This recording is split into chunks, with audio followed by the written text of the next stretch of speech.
first and foremost, if you're targeting just Division I schools, number one, you have to be good enough, right? That's the important piece as a younger student athlete. Coaches do want to see progression. They know you're going to develop, but in order to get seen by a D1 coach or to get kind of that attention, you've got to obviously be good enough. I think that's an important piece to it. I think early on, especially, don't pigeonhole yourself to just Division I schools. Cast that net wide. And you never know how the student athlete may develop or grow, especially in male sports, in which as a freshman you're going to grow, several inches, put on a ton of weight, develop differently. So I think it's important first and foremost to not clue in too specifically on a division at that young of an age. But Philip, just some tips around this for Kendrick. What do you recommend in terms of how to reach out to schools? Again, we talked about it earlier.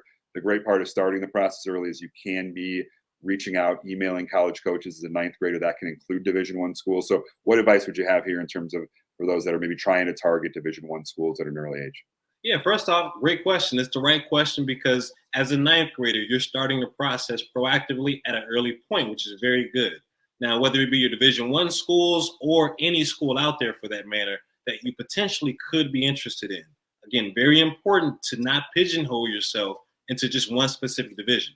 Now, within all divisions, as you cast a wide net, do some research. If it is Division I, take a look at some of those Division I rosters. Take a look at what some of those athletes look like, whether it be, background, academics, whether it be size when it comes to measurables, positions. See what those attributes and characteristics look like for some of the current roster at some of those programs that you may be interested in, and see how you stack up. You may fit some of those characteristics now, but more so it's about looking to see what you can mold yourself into to be a more ideal candidate for Division I programs, Division II, Division III, whatever you'd be looking to shoot for.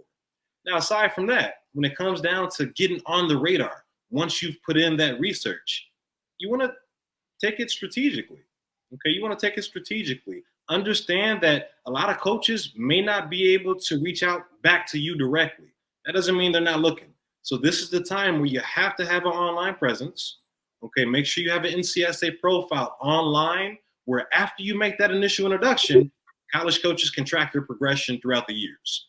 Okay, and that initial introduction can be in the form of filling out the questionnaire for that specific school, or even sending out an email, which you can do at any given time, just as an introduction, letting them know who you are and you're potentially interested in that program for the near future. Include your NCSA profile in that email, and again, keep that up to date over the years so college coaches can also track your progression while you're keeping them updated. Yeah, and we're obviously biased here, but I think that's really one of the best parts of the NCSA profile, especially for the younger student athletes, is again, you can email college coaches. If I email the Division I school as a ninth grader, though, that coach cannot directly email me back. So the great thing about the NCSA profile, you're able to see, did they open my email? Are they following me? Did they view my profile? So it helps take away some of that guessing game, especially for the younger student athletes, in terms of being able to track, all right, I've emailed 50 coaches, 42 have opened my emails. And from that, 17 viewed my profile, and now 7 are following me. So it really simplifies that process a whole lot more. Because again, if you just send out a bunch of random mass emails, again, that coach cannot specifically respond to you. They may respond with something generic like a questionnaire or a camp invite.